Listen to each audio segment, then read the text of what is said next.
পথে বা কোনোভাবে ওনারা যদি ধর্ষণের শিকার হন, ওনার পরিবারের কোনো নারী সদস্য ধর্ষণের শিকার হয়, ওনার কন্যারা যদি ধর্ষণের শিকার হয়, ওনারা কি আমরা প্রতিবাদ করতে গেলে স্বরাষ্ট্র উপদেষ্টার কাছে যাইতে চাইলে জবাবদিহিতা নিয়ে তার কি এভাবে আমাদেরকে বাধা দিবেন কিনা? এই যে নারী পুলিশরা আছেন, তারা আমাদের দেশের নারীদের নিরাপত্তা, সর্বশেষে এই সকল রাষ্ট্রের যে সকল নিরাপত্তা কাঠামো আছে, কেউই নারীদের নিরাপত্তা নিশ্চিত করতে পারে নাই। কিন্তু তারা কোন জায়গায় খুবই স্ট্রংলি তাদেরকে দেখা যায় যখন আমরা এর প্রতিবাদ জানাতে অবস্থান কর্মসূচি নিই, আমরা কোনো মিছিল করি, সেখানে এসে তারা আমাদের উপরে হামলা চালায়। আমি বলতে চাই যে 24-এর গণ অভ্যুত্থানের সময় শিক্ষার্থী, ছাত্র, জনতার সকলের গ্যালন গ্যালন রক্তের বিনিময়, রক্তের উপর দিয়ে এই ইন্টারিম গভর্নমেন্ট ক্ষমতায় এসেছে, তাদেরকে জনগণ নির্বাচিত করেছে।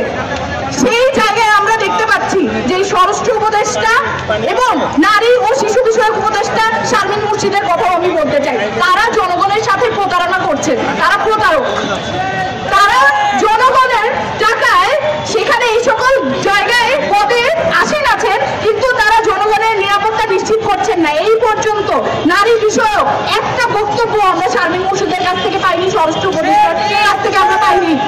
আমরা দেখেছি যে গণ অভ্যুত্থানের আগে বিভিন্ন সময়ে তারা বিভিন্ন মিছিলে হেঁটেছেন, এই শারমিন মুর্শিদ সহ আরো যে নারী উপদেষ্টা রয়েছেন ইন্টারিম গভর্নমেন্টে, কিন্তু আমরা দেখতে পাচ্ছি যে তারা খুব চুপ করে আছেন, তারা পুতুলের মতো ভূমিকা পালন করছেন। বোঝা যাচ্ছে যে তারা কন্ট্রোল করতে পারছেন না, কোনো দায়িত্ব পালন করতে যাচ্ছেন না। কথা খুবই ছোট। বলতে চাই যে যারা এই দায়িত্বশীলতার পরিচয় দিতে পারছেন না, তাদেরকে দায়িত্বহীনতার বা দায়িত্বশীল যে ভূমিকা তারা পালন করতে পারছে না, এর দায় স্বীকার করে তাদেরকে পদত্যাগ করতে হবে। আমরা দেখতে পাচ্ছি যে তারা নির্লজ্জ।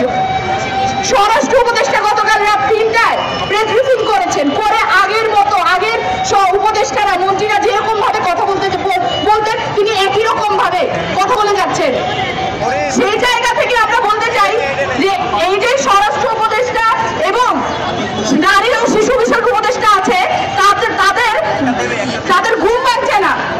তারা আমাদের নিরাপত্তা নিশ্চিত করতে কোনো রকম জরুরি বা কোন রকম কার্যকরী পদক্ষেপ তারা নিতে পারছে না। তাই আমাদের দাবি আজকে স্পষ্ট। আমরা অনেক দেখেছি গণ অভ্যুত্থানের পর থেকে আজকে এখন ফেব্রুয়ারি মাস, আমরা অনেক দেখেছি যে তারা কিছুই সামলাতে পারেন না, তারা মবের দাবিদারি করেন। আমরা দেখি যে যখন মব নামে তারা চুপ থাকেন, আমরা যখন যৌক্তিক দাবি নিয়ে রাস্তায় নামি তারা আমাদেরকে পেটান, তারা আমাদের উপরে জল কামান লাগান, তারা আমাদের উপরে গুলি ছোড়েন। আজকে এখানে আমাদের শিক্ষার্থীরা আহত হয়েছে, এই যে আমার পাশে আদ্রিতা, তাকেও আহত করা হয়েছে আজকে পুলিশের। এই যে আপনারা রক্তের দাগ দেখতে পাবেন। এই সকল আমরা জুলাই গণ অভ্যুত্থানে রক্ত দিয়েছি আমাদের নিরাপত্তার দাবি চেয়ে, আজকেও রক্ত দেওয়ার জন্য। তাহলে ইন্টারিম গভর্নমেন্ট কি করে? আলোচনা খুব স্পষ্ট।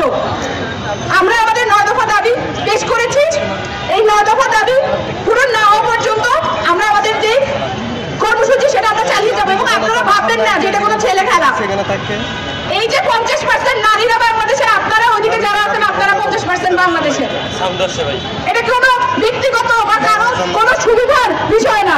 আপনারা এখানে যারা সাংবাদিকরাও রয়েছেন, আপনাদের ঘরেও যে নারীরা রয়েছে তাদের নিরাপত্তা নিশ্চিত করাও এই সরকার